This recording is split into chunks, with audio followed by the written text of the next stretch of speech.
Hello, welcome back to Bite Size Dentistry. Today we are going to be talking about the rapid GP removal protocol. Basically, a really quick, convenient, simple, and economical way in which you can take gutta percha out of your canal in the case of a retreatment.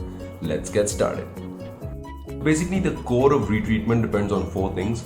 Firstly, the removal of the GP, which is what we'll be focusing on today. Secondly, to clean out the canal, medicating that canal, and then reobturating that canal, all of which we will discuss in subsequent episodes. So the first thing that you want to do is remove the excess GP that might exist in the pulp chamber. Now, generally leaving GP behind in the pulp chamber is a poor practice and a lot of people do it, and who knows, maybe that's why that canal needs retreatment to begin with.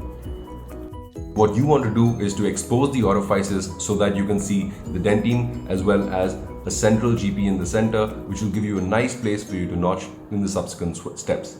This can also be known as the bullseye sign.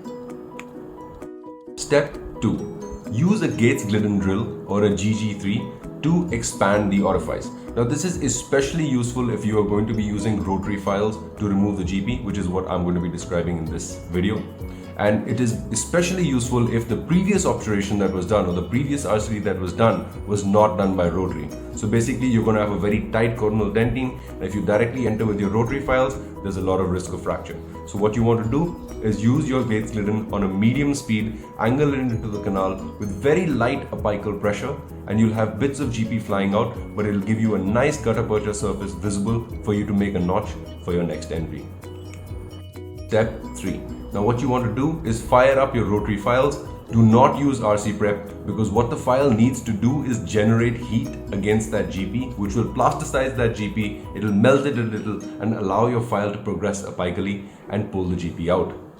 Really, you want to use a relatively high speed like 500 or 600. I prefer 500 if you're still getting used to it, and dive down all the way till the middle third and feel very carefully for vibrations.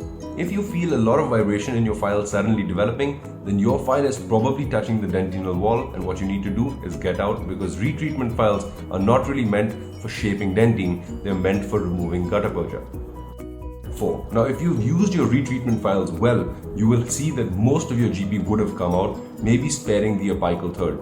Now, what you want to do is enter the apical third, again, without RC prep, using an H file, which is at least a 30-number H file. Now, the reason we do that is because we are going to be using these H files in a continuous rotary motion, a continuous hand rotary motion.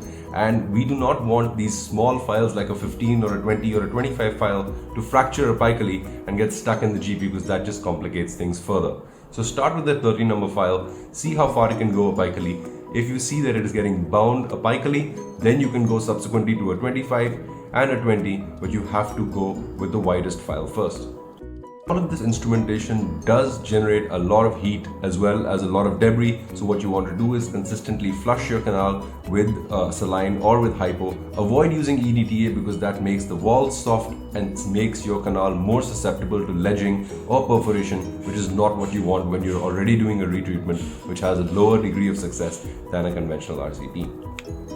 Voila, there you have it, the rapid GP removal protocol, where you first remove the GP from the pulp chamber, then you enter with the Gates-Glidden, then you use a rotary file at medium speed without touching the wall, and then you start with H files, going with the widest first, followed by the narrower ones all the way to the apex, and use an apex locator to check your working length and an X-ray to confirm that all your GP is out.